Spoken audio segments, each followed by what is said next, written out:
तो अब हम लोग सीखेंगे 1/2 का गुना। तो चलिए शुरू करते हैं।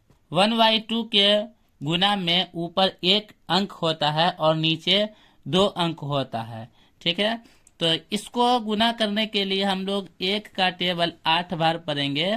तो 1 अट्ठे यहाँ पे लिखेंगे 8, और फिर यहाँ पे 2 का टेबल 8 बार पढ़ेंगे, यानी 2 अट्ठे। तो 2 अट्ठे हम लोगों ने याद किया है कि 16 होता है, तो यहाँ पे लिख देंगे 16। ठीक है, उसी तरह से यहाँ पे 2 का टेबल 4 बार पढ़ेंगे, यानी कि 2 चौका। तो 2 चौका होता है 8, और फिर 2 का पहाड़ा 4 बार पढ़ेंगे। ठीक है, तो ये भी हो जाएगा 2 चौका 8। तो यहाँ पे हम लोग लिखेंगे 8। अब बढ़ते हैं नेक्स्ट क्वेश्चन की ओर।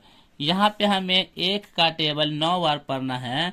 तो 1 नमा हम लोगों ने याद किया है कि 9 होता है। ठीक है, तो ये 1 नमा 9। फिर हम लोग 8 का टेबल 9 बार पढ़ेंगे, यानी 8 नमा। तो 8 नमा 72 हम लोगों ने याद किया है, तो यहाँ पे लिखेंगे 8 नमा 72। ठीक है, उसके बाद देखिए यहाँ पे 3 का पहाड़ा 3 बार पढ़ेंगे। तो ये हो जाएगा 3 तिया 9। ठीक है, तो 9 लिखेंगे हम लोग यहाँ पे, 3 तिया 9। और फिर 4 का टेबल पढ़ेंगे 3 बार। तो 4 तिया होता है 12, यानी 4 3 जा 12। ठीक है, अब बढ़ते हैं नेक्स्ट क्वेश्चन की ओर। यहाँ पे हम लोग 8 का पहाड़ा 1 बार पढ़ेंगे। तो ये हो जाएगा 8 एकम 8।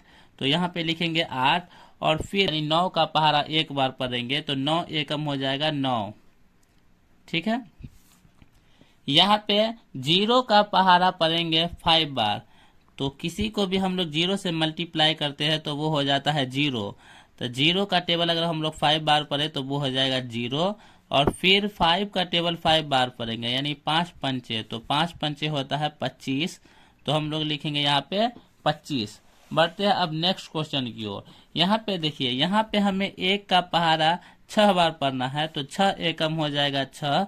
तो हम लोग लिखेंगे यहाँ पे 6। फिर 7 का पहाड़ा पढ़ेंगे 6 बार। तो 7 छक्के हम लोगों ने याद किया है 42।